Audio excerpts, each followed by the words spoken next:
Alhamdulillah wa kafa wassalatu wassalamu ala rasulihil mustafa wa ala alihi wa sahbihi wa man iktafa amma ba'd. Kita panjatkan puja dan syukur kehadirat Allah subhanahu wa ta'ala pada kesempatan pagi menjelang siang hari ini tanggal 3 Rabiul Tsani 1443 Hijriah atau yang bertepatan dengan tanggal 8 November 2021. Kita masih kembali diberi kekuatan, kesehatan, hidayah serta taufik dari Allah Jalla wa'ala, sehingga kita bisa kembali menghadiri pengajian rutin Senin pagi di Masjid Manarul Ilmi di Komplek Pondok Pesantren Tunas Ilmu di Desa Kedunguruh, Purbalingga ini. Kita berharap semoga Allah subhanahu wa ta'ala berkenan untuk melimpahkan kepada kita semuanya ilmu yang bermanfaat, sehingga bisa kita amalkan sebagai bekal untuk menghadap kepada Allah Jalla wa'ala. Allahumma amin. Salat dan salam semoga senantiasa tercurahkan kepada junjungan kita Nabi Agung Muhammad sallallahu alaihi wasallam, kepada keluarganya, sahabatnya dan umatnya yang setia mengikuti tuntunannya hingga di akhir nanti. Ibu-ibu yang kami hormati dan juga segenap pendengar serta pemirsa yang dirahmati oleh Allah Azza wa Jalla, alhamdulillah kita bisa kembali mengikuti pembahasan fikih doa dan zikir yang kali ini memasuki serial nomor 177, masih mengangkat tema bacaan zikir pagi. Kali ini kita akan membahas bagian yang kelima, yaitu sebuah wirid yang dibaca setiap pagi, khusus di pagi hari, sebanyak 3 kali. Bacaan itu berbunyi subhanallahi wa bihamdih adada khalqih wa ridha nafsih wa zinata arshih wa midada kalimatih. Sampun hafal? Sampun apa tadi? Alhamdulillah yang sudah. Yang belum, ayo kita baca bersama-sama. Saya dulu, nanti ibu-ibu bisa menirukan. Subhanallahi wa bihamdih adada khalqih wa ridha nafsih wa zinata arshih wa midada kalimatih. Lagi, subhanallahi wa bihamdih adada khalqih wa ridha nafsih wa zinata arshih wa midada kalimatih. Ayo bareng-bareng, 1, 2, 3. Subhanallahi wa bihamdih adada khalqih wa ridha nafsih wa zinata arshih wa midada kalimatih. Ibu-ibu sendiri, 1, 2, 3.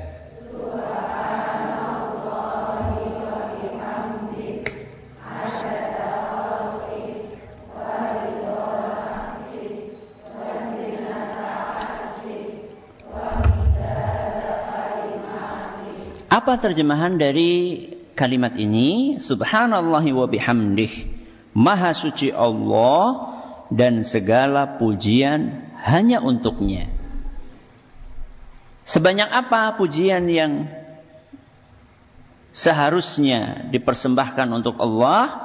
Adada khalqih, sejumlah makhluk ciptaannya. 1. Wa ridha nafsih, 2. Sebesar keridhoannya. Keridhoannya sinten? Allah. 3. Wa zinata arshih, seberat bobot arsh Allah subhanahu wa ta'ala. Dan yang keempat, wa midada kalimatih, sebanyak tinta yang dipergunakan untuk menulis kalimat Allah subhanahu wa ta'ala. Zikir ini landasan dalilnya apa?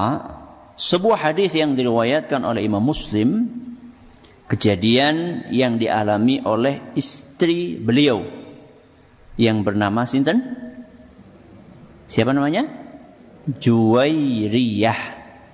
Sinten? Juwairiyah. Ini salah satu koleksi nama nggih Bu nggih. Kalau jenengan punya putri bisa dikasih nama sinten?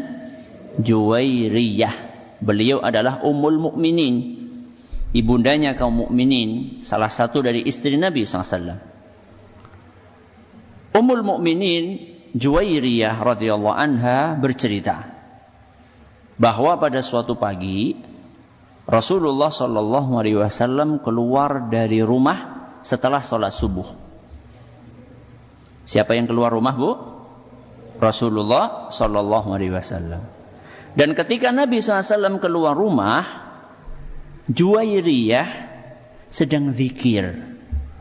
Habis sholat, Juwairiyah nggak langsung pergi, ya. Tapi beliau radhiyallahu anha duduk di tempat sholatnya, ya. Di tempat sholatnya, maksudnya ada di rumah, karena Juwairiyah sholatnya di mana?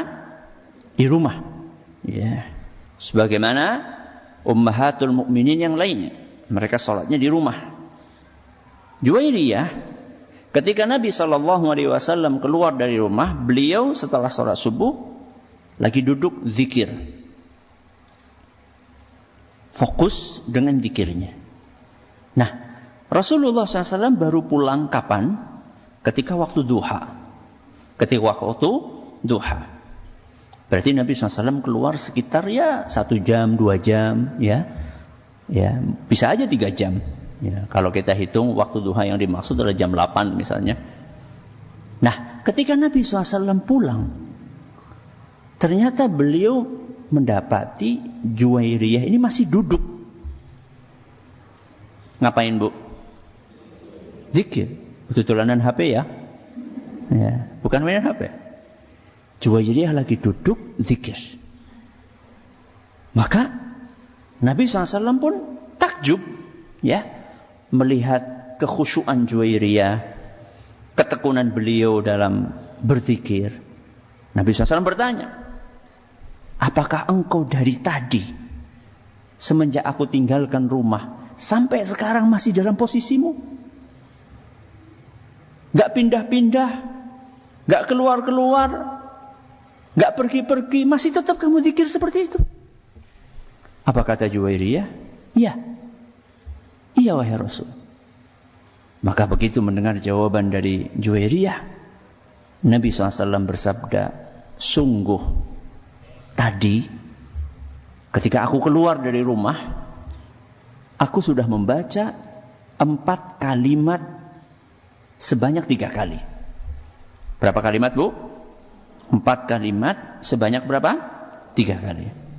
Makanya ini dalil yang menunjukkan bahwa zikir ini dibaca berapa kali? 3 kali. Saya ulangi, Rasulullah SAW bersabda, wahai Juwairiyah, tadi ketika aku keluar rumah, aku sudah membaca 4 kalimat. Dan aku ulangi 3 kali. Seandainya 4 kalimat yang aku baca ini ditimbang, niscaya bobotnya akan sama atau bahkan melebihi zikir yang kamu baca dari pagi sampai sekarang. Nabi SAW kasih tahu sama Juwairiyah, zikir yang kamu baca tadi, mulai dari habis subuh sampai sekarang, selama sekian jam ini, kalau ditimbang dengan zikir yang aku baca yang sangat pendek dan simpel, itu bisa sepadan beratnya, bahkan bisa lebih berat apa yang aku baca dibandingkan apa yang engkau baca. Kemudian Nabi SAW ngajari Juwairiyah, 4 kalimat itu adalah Subhanallah wa bihamdih. Napa? Adada khalqih wa ridha nafsih wa zinata arsyih wa midada kalimatih. Ini 4 kalimat, Bu. Walaupun cuma satu baris. Ngitungnya subhanallahi wa bihamdih adada khalqih. Ini 1. Terus napa? Wa ridha nafsih. Ini 2. Terus wa zinata arsyih. Ini 3. Wa midada kalimatih. Ini 4. Jadi yang dimaksud dengan 4 kalimat ya bacaan ini. Cuman diulangi berapa kali? 3 kali. Pendek apa panjang? Pendek. Pendek cuma 1 baris. Dibandingkan WA yang ada di grup itu lebih panjang WA. Iya. Di grup itu berapa WA yang harus dibaca? Ya. Status orang yang nggak ada gunanya dipelototin, ditelusurin, buat apa? Mendingan buat apa, Bu? Zikir yang jelas-jelas ada manfaatnya dan berpahala. Ya. Nah, di sini Nabi SAW mengajarkan sebuah wirid yang bisa dijadikan sebagai alternatif pengganti atas apa yang dilakukan oleh Juwairiyah. Nabi SAW ini kasih bonus kepada Juwairiyah ketika beliau melihat betapa tekunnya istri beliau dalam berzikir. Insya Allah. Ibu-ibu sekarang kayak gitu ya, Bu? Habis subuh ngapain, Bu? Zikir apa masak? Ya masak karo zikir, Ustaz. Atau zikir karo masak. Tidak apa-apa, itu juga kewajiban. Ya. Jadi yang menarik di sini adalah sabda Nabi SAW bahwa kalimat yang pendek ini, yang kalau kita baca 3 kali, berapa menit? Berapa menit, Bu, dibaca 3 kali? Coba sekarang jenengan lihat jam, ya. Kemudian jenengan baca subhanallah wa bihamdih adada khalqih wa ridha nafsih wa zinata arsyih wa midada kalimatih. 2. Subhanallahi wa bihamdih adada khalqih wa ridha nafsih wa zinata arsyih. 3. Subhanallahi wa bihamdih adada khalqih wa ridha nafsih wa zinata arsyih. Berapa menit? Hah? Coba udah nyekel jam apa udah sih? Gak nyampe 1 menit. Allahu Akbar. Kenapa zikir yang pendek, yang membacanya gak nyampe 1 menit ini bisa mengalahkan zikir yang dibaca berapa? Berjam-jam. Kok bisa? Ya. Apa rahasianya? Kenapa kalimat yang sependek ini bobot pahalanya bisa mengalahkan zikir yang dibaca panjang berjam-jam? Jawabannya adalah kandungan dahsyat yang ada di dalam kalimat-kalimat yang pendek ini. Dan jangan lupa, bukan hanya kandungannya, tapi siapa yang baca. Sinten yang baca? Sinten yang baca? Rasulullah sallallahu alaihi wasallam. Tentunya siapa yang membaca juga berpengaruh kepada bobotnya. Ya. Saya kasih ilustrasi ya. Pisau. Apa, Bu? Pisau. Apakah pisau yang dipegang oleh balita dengan pisau yang dipegang oleh seorang chef? Nama, Bu, chef? Koki. Ya, ahli masak. Apakah manfaat yang dihasilkan sama? Sama, Roboten? Beda. Padahal pisaunya sama. Yang membedakan apanya? Orang yang memakainya. Pisau yang disediakan sama. Tapi karena yang memakainya berbeda, maka hasil yang akan diwujudkan juga berbeda. Bacaan subhanallah wa bihamdihi adada khalqihi wa ridha nafsi wa zinata arsyihi wa midada kalimatih. Ini bacaan yang sangat istimewa kandungannya. Tambah istimewa ketika yang membaca adalah orang istimewa. Sinten? Rasulullah sallallahu alaihi wasallam. Baik. Sekarang kita kaji kandungannya. Subhanallah wa bihamdihi. Kalimat ini subhanallah wa bihamdi adalah gabungan dari dua zikir. Apa itu? Tasbih dengan apa? Tahmid. Gabungan berapa zikir, Bu? Dua. Apa yang pertama? Tasbih. Yang kedua? Tahmid. Tasbih itu yang mana? Subhanallah. Tahmid yang mana? Wa bihamdih. Ya mirip dengan alhamdulillah. Jadi di dalam wirid ini kita diajari untuk menggabungkan antara dua zikir. Antara subhanallah yaitu tasbih dengan wa bihamdih yaitu tahmid. Nah, kita sudah pelajari tasbih artinya apa, tahmid artinya apa. Tasbih pernah kita pelajari ketika kita membahas tentang fikih doa dan zikir seri nomor 45. Kapan gue? Wah, suwe banget gue. Kertasnya tesih wonten, Bu? Alhamdulillah. Disimpen nggih? Alhamdulillah. Mboten nggih bungkus tempe nggih? Alhamdulillah. Ya, disimpen lah wong ini ada kalimat-kalimat thayyibahnya. Begitu pula tahmid sudah kita bahas. Ya, di serial nomor 58.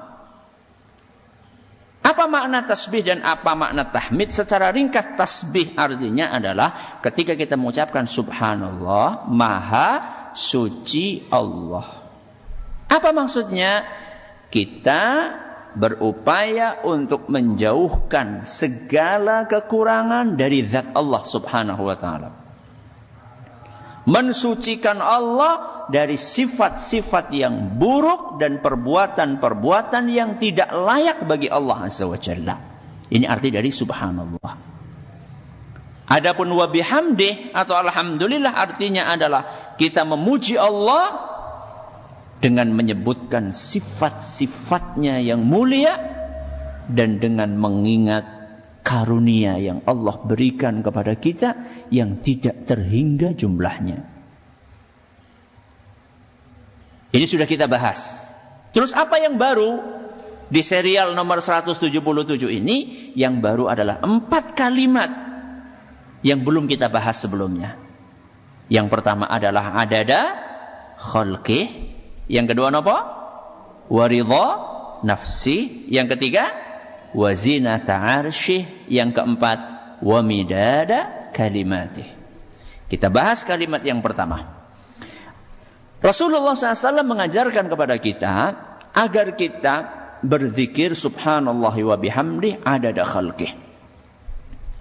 Rasulullah SAW mengajarkan kepada kita bahwa Allah Subhanahu wa ta'ala itu berhak untuk disucikan dan dipuji. Disucikan dan dipuji. Disucikan dengan mengucapkan subhanallah, dipuji dengan mengucapkan wa bihamdih. Allah Subhanahu wa ta'ala berhak untuk disucikan dan dipuji sebanyak makhluk yang diciptakannya. Adada khalqih, sejumlah makhluk ciptaannya. Saya tanya sama jenengan, makhluk ciptaan Allah niku pinten? Berapa makhluk ciptaan Allah? Sudah saya kasih ilustrasi. Salah satu makhluk ciptaan Allah adalah semut. Kenapa, Bu? Semut. Saya nggak akan tanya kepada jenengan berapa jumlah semut yang ada di muka bumi ini. Saya cuma tanya kepada jenengan, teng daleme jenengan niku semut wonten pinten? Pinten, Bu? Ora tahu ngitung, Ustaz, kurang gawean.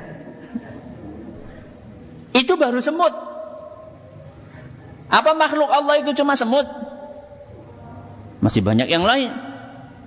Ya. Semut saja kita nggak bisa hitung jumlahnya. Apalagi makhluk-makhluk Allah yang lainnya. Ini padahal baru makhluk yang diciptakan oleh Allah. Yang sudah diciptakan. Dan Allah akan menciptakan makhluk-makhluk yang lainnya. Besok, lusa, sampai hari kiamat. Yang jelas kita tidak tahu berapa jumlahnya. Berarti maknanya apa, Bu? Maknanya apa para pendengar, para pemirsa? Maknanya Allah itu berhak untuk dipuji dan disucikan dengan jumlah yang tidak terhitung. Sebagaimana makhluk tidak terhitung. Saya ulangi. Allah Subhanahu wa ta'ala berhak untuk dipuji dan disucikan sebanyak jumlah makhluknya. Seandainya jumlah makhluknya tidak bisa terhitung, berarti Allah berhak untuk dipuji dan disucikan dengan jumlah yang tidak terhitung pula. Sehingga jangan pernah kita merasa, wah nyong wis sempurna, saya sudah sempurna di dalam berzikir kepada Allah. Mana mungkin? Ya. Sebanyak apapun kita berzikir, tidak akan pernah bisa mencapai kesempurnaan. Tapi kita disuruh oleh Allah Subhanahu wa ta'ala, "Udzkurullaha dzikran." Jeneng amleng. "Udzkurullaha dzikran katsira." Allah menyuruh kita untuk berzikir dengan zikir yang banyak. Pinten Bu banyak Bu? 1000, 2000, 1.999. Itu zikir yang banyak? Bukan. Zikir yang banyak itu ada minimal dan ada maksimalnya. Zikir banyak yang minimal itu adalah seluruh zikir dan doa yang ada aturannya sudah kita praktekkan. Itu batas minimal.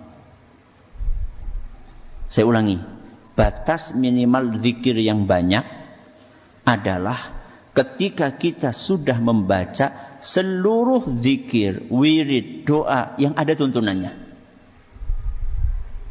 Contoh, bangun tidur, ada tuntunannya atau tidak zikirnya? Ada atau tidak? Ada. Nopo? Bu, tadi pagi bangun tidur baca apa? Ba'dama amatana wa ilaihin nusyur. Bagus. Biasanya habis bangun tidur kemana? Kamar mandi. Zikir, doa masuk kamar mandi. Apa? Bismillah. Allahumma inni a'udzubika minal khubuthi wal khaba'ith. Setelah dari kamar mandi, keluar dari kamar mandi, ada zikirnya atau tidak? Ada. Napa? Ghufranaka.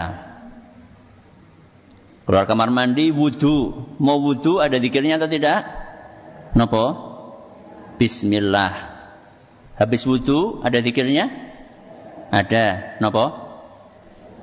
Allahumma ja'alni minat tawwabina waj'alni minal mutatahhirin. Mau sholat pakai baju yang bersih. Ada doanya enggak mau pakai baju? Napa? Jeneng amleng. Alhamdulillahilladzi kasani hadza tsauba wa razaqanihi min ghairi haulin minni wala quwwah.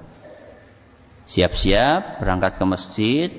Ketika keluar rumah ada bacaannya ndak? Napa?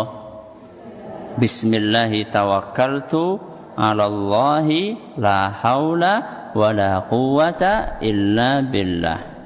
Ditambahi Allahumma inni a'udzubika an adilla au udalla au azilla au uzalla au adlima au udlama au ajhala au yujhala alayya.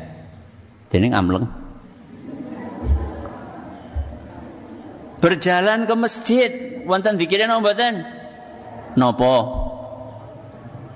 Allahumma ij'al fi qalbi nura wa fi lisani nura wa fi sam'i nura wa fi basari nura sampai nura.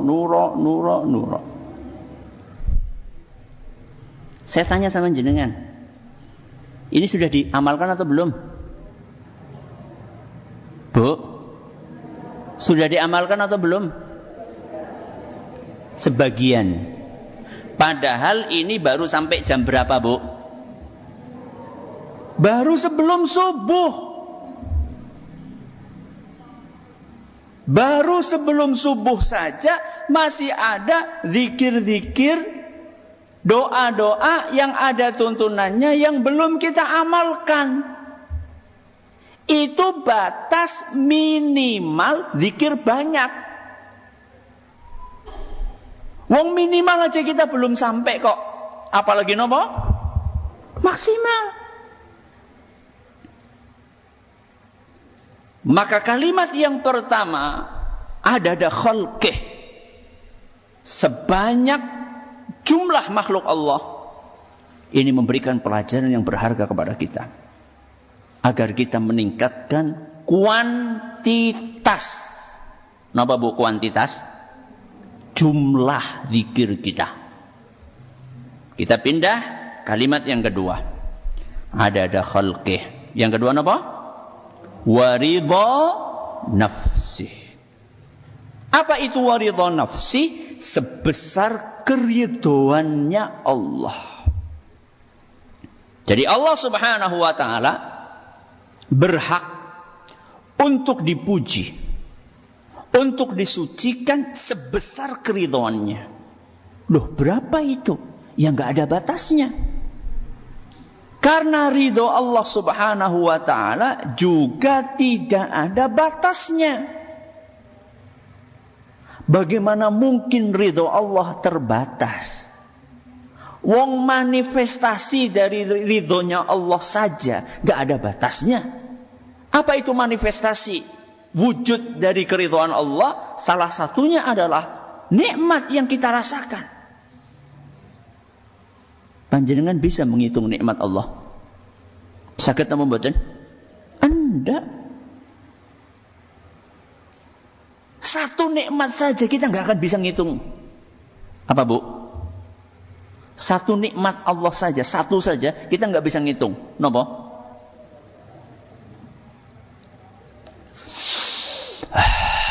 Napa? Bernafas. Satu nikmat Allah ini saja kita nggak bisa ngitung. Emang Allah beri kita berapa nikmat, Bu? Banyak sekali. Ini baru kita ngomongin sebagian wujud dari ridho Allah. Sebagian konsekuensi dari ridho Allah. Saja kita sudah nggak bisa ngitung, apalagi ridho Allahnya sendiri. Maka kita harus terus meningkatkan kualitas zikir kita. Kalau tadi napa Bu? Kuantitas. Jumlahnya kita harus tingkatkan. Pelajaran yang kedua, kita harus meningkatkan mutu kualitas dari zikir yang kita baca. Seperti apa meningkatkan kualitas zikir? Satu, dengan memahami apa yang kita baca. Dengan apa Bu? Memahami. Yang kedua adalah dengan merenungi makna yang kita baca.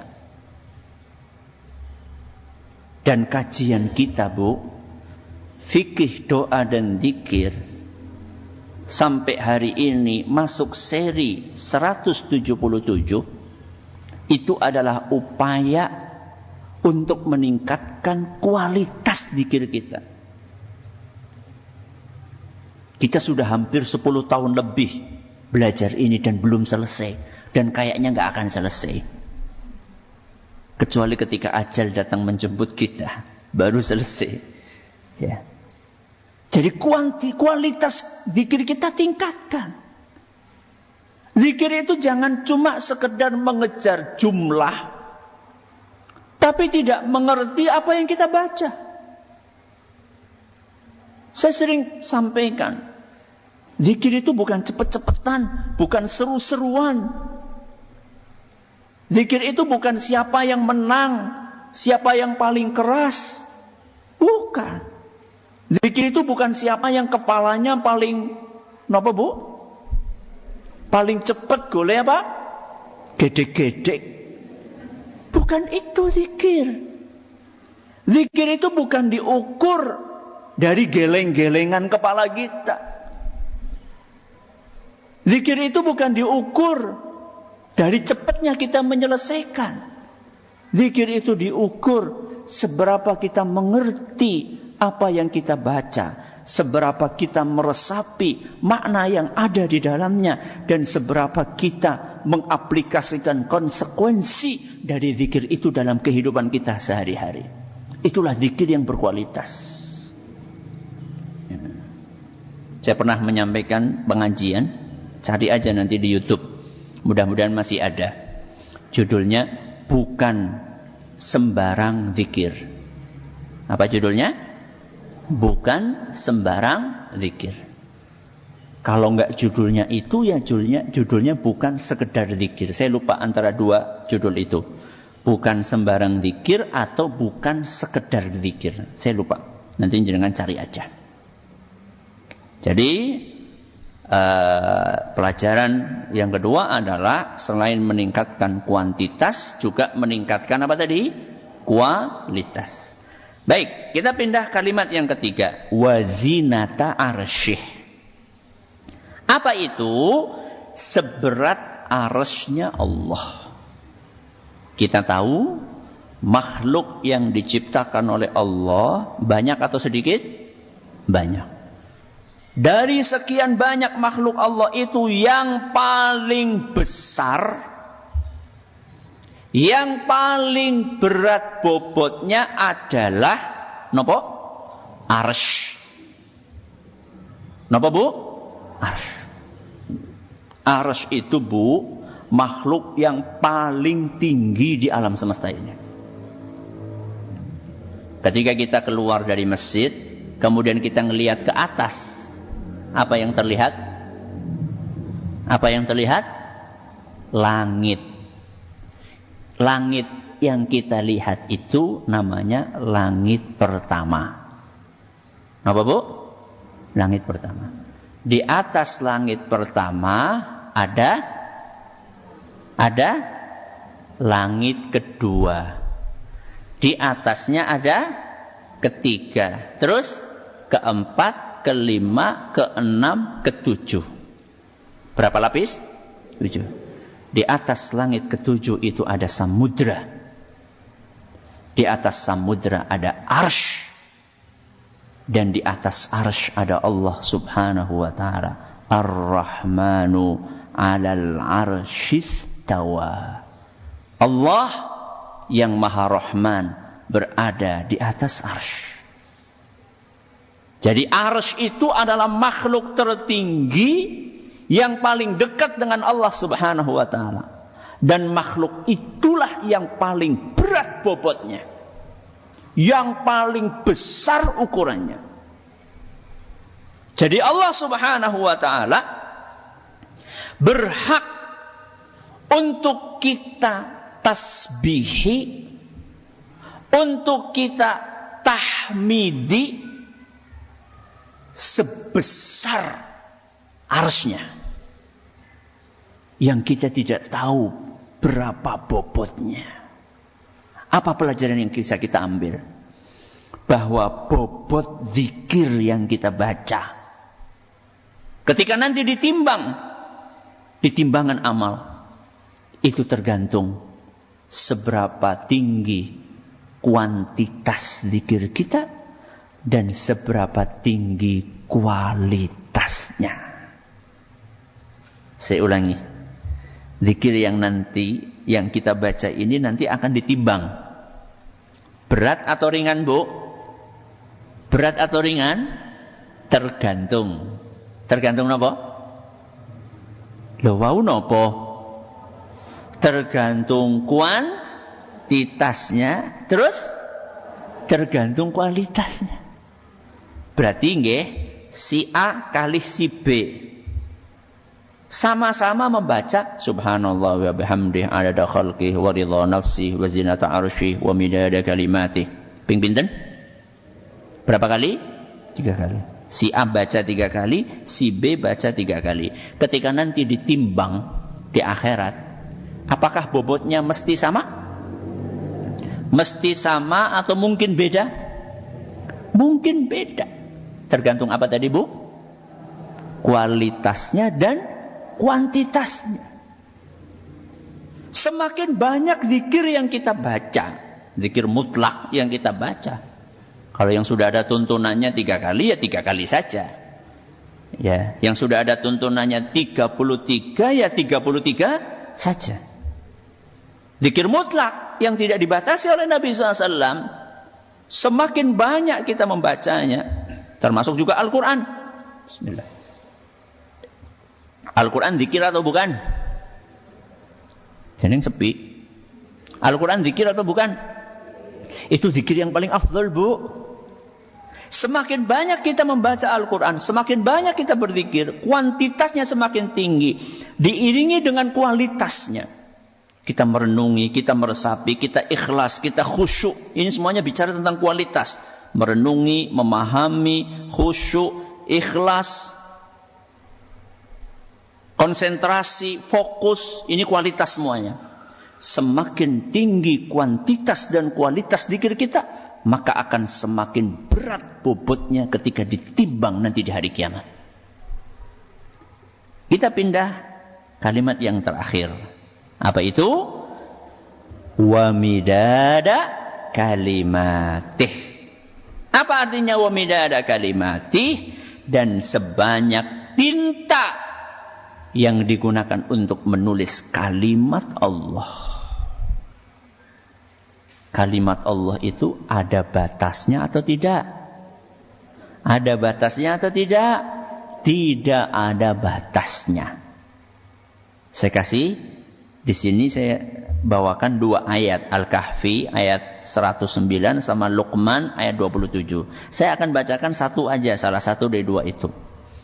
Yaitu saya akan bacakan yang ada dalam surat Luqman ayat 27. Allah Subhanahu wa taala berfirman, "Walau annama fil ardi min syajaratin aqlam wal bahru yamudduhu min ba'di sab'atu abhurin ma nafidat kalimatullah." Seandainya seluruh pohon yang ada di muka bumi ini dijadikan sebagai pena. Pena niku napa, Bu? Pulpen. Pulpen nggih napa? Nggih nulis.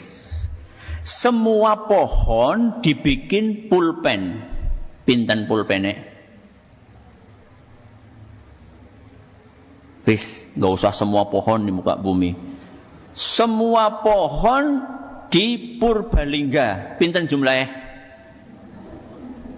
Wah, kurang gawean Ustaz ngitung. Artinya kita nggak bisa menghitung karena saking banyaknya. Seandainya seluruh pena, seluruh pohon di muka bumi ini dijadikan pena, yang pena itu pasti membutuhkan tinta. Tintanya dari mana? Semua lautan yang ada di muka bumi ini dijadikan tintanya. Masih ditambah lagi sab'atu abhurin, 7 samudra lagi. Semua pena dan tinta ini digunakan untuk menulis kalimat Allah, untuk menulis ilmu Allah. Manafidat kalimatullah. Ilmu dan kalimat Allah tidak akan pernah habis. Maka pelajarannya apa? Zikir yang banyak. Jangan ada pensiunnya. Pensiunnya kapan, Bu?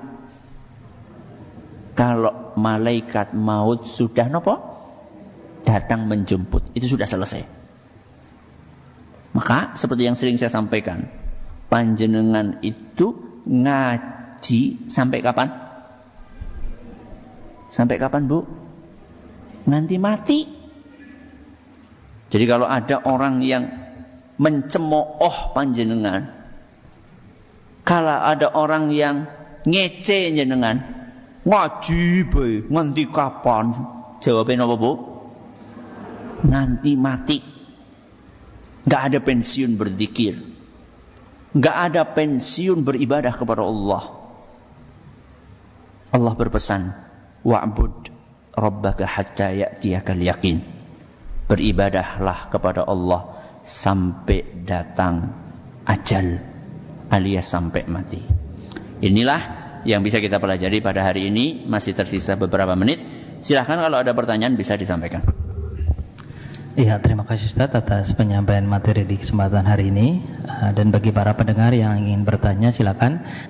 Baik Ustaz, kita langsung saja bacakan pertanyaan dari pendengar radio yang sudah masuk. Yang bertanya dari hamba Allah di Bojong Sari. Bismillah. Assalamualaikum warahmatullahi wabarakatuh. Waalaikumsalam warahmatullahi wabarakatuh. Ustaz mau bertanya, apa boleh dzikir sambil masak atau berjalan? Mohon jawabannya Ustaz. Apakah boleh berzikir sambil masak atau sambil jalan? Jawabannya boleh. Tidak apa-apa. Ya. Kenapa demikian? Karena di dalam Al-Quran Allah subhanahu wa ta'ala berfirman, alladzina yadhkurunallaha qiyaman wa qu'udan wa ala junubihim. Orang yang beriman itu berzikir ketika berdiri, ketika duduk, dan ketika berbaring. Berarti di sini ada 3 posisi: berdiri, duduk, berbaring. Jenengan masak itu sambil nopo, Bu? Berdiri. Kecuali sing jagong. Ketika lagi motong-motong mungkin sambil nopo? Duduk. Boleh sambil berzikir, tidak apa-apa. Ya. Walaupun memang yang lebih utama adalah tidak disambi dengan aktivitas yang lainnya. Kalau kita bicara tentang idealnya seperti itu. Ya, supaya bisa lebih fokus. Tapi ada beberapa aktivitas yang masih bisa disambi, berzikir masih bisa. Ya. Tapi ada beberapa aktivitas yang tidak bisa disambi. Nonton film karo zikir maca Quran sih kepriwe? Ya ora bisa. Ya. Jadi zikir boleh disertai atau disertakan dalam aktivitas yang memang bisa di dalamnya kita membagi konsentrasi. Itu boleh, tidak apa-apa. Walaupun lebih afdalnya kita fokus mengkhususkan waktu untuk berzikir ada juga yang seharusnya kita lakukan. Ya, silakan. Ya, terima kasih Ustaz. Selanjutnya, ya. Assalamualaikum Ustaz. Waalaikumsalam warahmatullahi wabarakatuh. Mohon izin bertanya, bagaimana sebaiknya apabila suami sholat di rumah, apakah ikut makmum ataukah sholat sendiri? Dikarenakan suami bacaannya belum baik, tidak tartil dan tidak tahu tentang hukum tajwid, tetapi tidak mau mengaji, Ustaz. Kalau suami sholatnya di rumah, ya diajak supaya berangkat kemana? Ke masjid. Ya, pelan-pelan. Ya, pelan-pelan diajak. Kalau sudah diajak pelan-pelan, tetap aja sholat di rumah, ya lebih baik daripada nggak sholat. Lebih baik daripada tidak sholat. Apakah kita boleh makmum? Tidak apa-apa.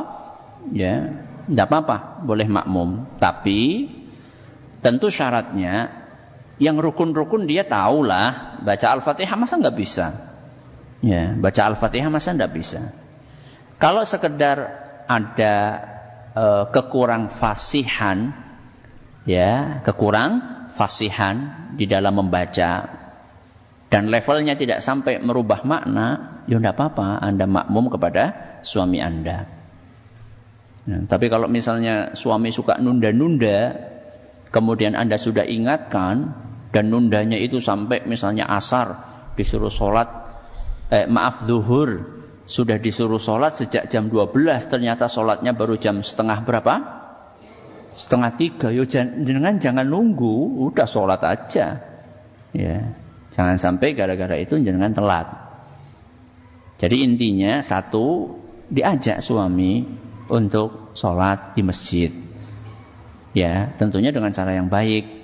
Ya, bukan dengan bahasa yang kasar, dengan penuh kesopanan sambil didoakan. Kemudian kalau memang tidak mau juga atau belum dibuka hatinya, tidak apa-apa, Anda jadi makmum. Ya, Anda jadi makmum untuk suami Anda selama suami Anda bisa memenuhi rukun-rukun sholat, kemudian juga tidak menunda-nunda waktunya. Wallahu a'lam bishawab. Ya, pertanyaan terakhir. Ya, terima kasih Ustaz. Selanjutnya pertanyaan dari pemirsa Roja TV yang bertanya dari hamba Allah di Pandeglang. Bismillah, assalamualaikum Ustaz. Waalaikumsalam warahmatullahi wabarakatuh. Bolehkah berzikir setelah sholat subuh dengan zikir pagi dan zikir petang dilaksanakan setelah sholat maghrib? Mohon penjelasannya Ustaz. Pagi jelas boleh ya, habis subuh ya, habis subuh. Ya memang waktunya habis subuh kalau pagi. Kalau sore, habis maghrib boleh atau tidak? Menurut sebagian ulama boleh. Menurut sebagian ulama boleh. Walaupun memang afdolnya disegerakan habis asar. Ya, disegerakan habis asar. Kalau memang ada halangan, habis asar karena ada kesibukan, atau terlupa, kemudian baru baca habis maghrib, tidak apa-apa insya Allah.